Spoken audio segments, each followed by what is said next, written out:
আজকে দর্শনের বিরুদ্ধে দাঁড়িয়েছে বলে এটা ভাববেন না যে আমরা চাঁদাবাজির বিরুদ্ধে দাঁড়াবো না।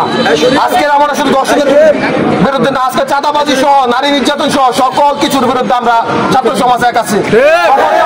গবরগাঁওয়ের ছাত্র সমাজ অতীতেও দুর্বার ছিল, এখনো আরো দুর্বার হয়েছে।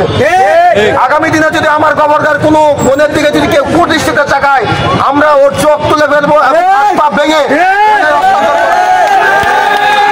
24-এর ছাত্র জনতা কোনো কিছুকে ভয় পায় না, সেই কথা মাথায় রেখে আপনারা মনে রাখবেন যদি আপনার এলাকায় কেউ যদি কোনো দর্শনের সাথে বা কোনো মাদকের সাথে জড়িত থাকে, আপনারা সেনাবাহিনীকে বলবেন এবং ছাত্র জনতাকে জানাবেন।